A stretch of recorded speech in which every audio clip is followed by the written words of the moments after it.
Les premiers, c'est les ouvriers d'État, à la fin des années 90. Vous avez là les problèmes de chômage, de liquidation du secteur de l'industrie d'État qui engendrent un certain nombre de manifestations. Des manifestations spécifiques à une entreprise, limitées sur des conditions de licenciement, etc., mais des manifestations extrêmement fréquentes. D'autres acteurs aussi. Les étudiants manifestent en 2005 sur des histoires, contre le Japon, des manuels. Je ne vais pas rentrer dans les détails, mais ils descendent dans la rue. C'est une manifestation qui sera reprise, instrumentalisée par le pouvoir, mais l'initiative revient, dans un premier temps, en tout cas, aux étudiants. Et puis, plus récemment, vous avez, l'année passée, il y a 2 ans, des manifestations des ouvriers migrants. Alors, c'est mieux s'ils manifestent quand le patron est japonais. Les patrons japonais sont toujours méchants, vous le savez peut-être. Donc, on peut avoir un discours aussi greffé sur un discours nationaliste en Chine. Mais vous avez des manifestations qui ont, pour le coup, eu une couverture médiatique relativement importante. Les paysans manifestent aussi régulièrement pour des questions d'expropriation, idem pour la classe moyenne, pour des sujets plus diversifiés. Donc ces manifestations ne reçoivent pas tous évidemment la même couverture, certains sont ignorés par la presse officielle, trouvent un écho sur Internet ou dans les sites étrangers en chinois. D'autres peuvent avoir une couverture sur la presse officielle. Il y a toujours, en tout cas dans le cadre de ces mouvements-là, la volonté de maîtriser l'agenda et d'ouvrir à une certaine critique partielle, tant que ça ne remet pas en cause l'essentiel. Cette ouverture à une certaine critique, on pourrait donner d'autres exemples aussi qui montrent cette volonté d'avoir une image plus ouverte, plus présentable de la Chine pour l'extérieur et pour sa population aussi. Ça se passe effectivement, les manifestations, l'Internet, mais vous pouvez aussi avoir le développement des ONG en Chine durant ces dernières années. C'est important de voir la différence entre ces critiques partielles, spécifiques, particularistes, et la répression qui s'abat sur toute manifestation qui a une volonté d'être critique globale du système. La répression de la dissidence est extrêmement violente. Et dès que vous avez une critique sur le régime lui-même, sur les répressions, là, la répression est beaucoup plus forte. Alors maintenant, juste quelques mots, mais j'en ai fait beaucoup de pages. Mais enfin bon, sur comment ça s'est passé, les premières manifestations liées, manifestations du jasmin, ou la révolution de jasmin en Chine, ou les premiers bouts avant un reflux peut-être. Donc le premier appel, c'est le 20 février, pour une manifestation le 20 février sur un site, Bosun, qui est un site en chinois, mais basé aux États-Unis. Le mot d'ordre, effectivement, c'est de se retrouver à 14h dans des rues très commerçantes et très passantes, avec une fleur de jasmin à la main. Donc le premier rassemblement va avoir un certain succès, en tout cas du côté de la police, et on va trouver, il se retrouve avec une fleur de jasmin devant le McDo de la rue Wangfujing. C'est vraiment Oxford Street, ou je ne sais pas si c'est la rue commerçante. Alors il y a beaucoup de gens. Il y a beaucoup de gens ce jour-là, évidemment. Mais c'est dimanche après-midi, jour de shopping par excellence. C'est ouvert, les magasins le dimanche. Les Chinois ont cette chance-là. donc c'est l'activité favorite, hein, c'est d'aller déambuler dans cette belle rue commerçante. Et puis là, vous avez une cinquantaine de journalistes étrangers qui ont des caméras, tout ça. Donc tout le monde s'arrête.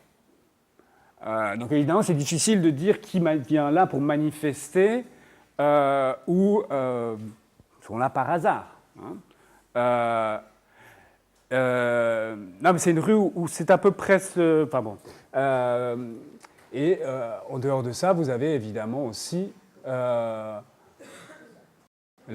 police est présente hein, en nombre devant le McDo pour empêcher tout ça. Vous remarquerez qu'ils ont des uniformes qui sont maintenant beaucoup plus présentables aussi, hein, qui ressemblent à d'autres uniformes internationaux. Ce n'est plus les uniformes de l'armée.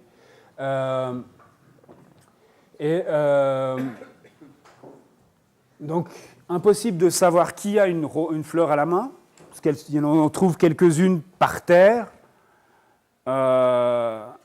Une personne se fait prendre en voulant reprendre un jasmin, se fait arrêter. Il dit « Ah non, mais je trouvais que cette fleur blanche était tellement jolie. » Et d'ailleurs, ne va pas utiliser le mot jasmin, hein, qui devient tabou. Hein, très rapidement, on n'utilise plus le mot jasmin. Hein, c'est des fleurs blanches. Hein. Quand même, en Chine, on sait ce que c'est, le jasmin. À Shanghai, l'autre lieu de réunion, parce qu'il y a 13 lieux de réunion hein, à travers la Chine, les manifestants sont un peu plus identifiés qu'à Pékin. Hein. Un certain nombre parlent, un certain nombre sont arrêtés. Vous avez vu peut-être l'image de cette personne qui était arrêtée, ou cette dame qui ose parler aux médias, ce qui n'était pas le cas à Pékin. Personne ne parle aux médias. Tout le monde est là par hasard,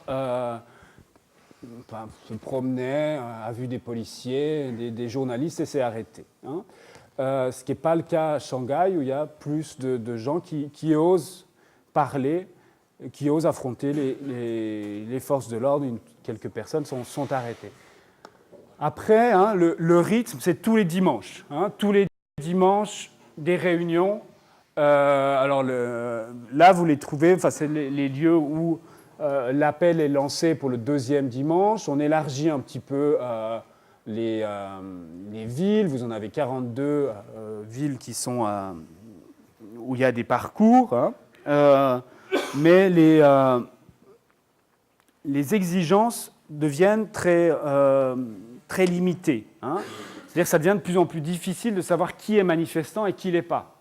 Hein, parce qu'il ne faut pas faire de slogan, il ne faut pas avoir de signe distinctif, il ne faut pas s'arrêter de marcher, et le signe distinctif serait de sourire aux autres passants. Bon, ça devient difficile de savoir qui effectivement est ou n'est pas participant à la manifestation. Mais là, en tout cas, une des choses qui est sûre, c'est que la répression est présente. Hein, sur les lieux, bien sûr, mais avant déjà, dès le deuxième appel, on arrête un certain nombre de défenseurs des droits de l'homme, des internautes, et on nettoie, on renforce très clairement la censure sur le net. Les lieux de réunion sont à Pékin barricadés. Donc là, il y a tout d'un coup des travaux qui apparaissent subitement devant le lieu de rendez-vous. Donc après, on met quand même... Enfin voilà. Hein, donc c'est ce qui empêche la réunion, le regroupement de personnes avec des policiers qui disent d'avancer, etc. Hein, donc une présence policière et puis en même temps, on empêche, si on veut, tout regroupement sur ce lieu-là qui est une espèce de petite place, si on veut, à l'intérieur d'une grande rue commerçante piétonne. Et puis d'autres appels ont lieu, hein, avec moins de couverture médiatique cette fois, les semaines d'après. Dernier dimanche, je ne sais pas ce qu'il y a eu, je n'ai rien vu sur Internet. Il y a eu un appel, hein, mais je ne sais pas quelles sont les conséquences.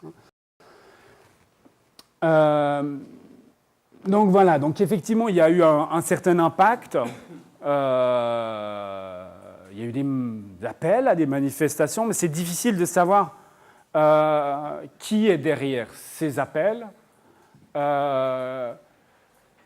Évidemment, c'est difficile de voir l'impact effectivement de ces appels-là. Hein. Où sont situées les personnes qui ont posé ces appels, hein. Les derniers appels ont eu lieu sur Facebook. Facebook était fermé pour la Chine à ce moment-là, donc ça laisse penser que les appels, en tout cas, ont transité par l'étranger. Donc voilà, donc ça c'est un certain... et puis, je vais peut-être des questions, je vous répondrai volontiers aux questions. Mais sur Internet, vous avez la réponse en fait à pourquoi ça n'a pas marché.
Ok.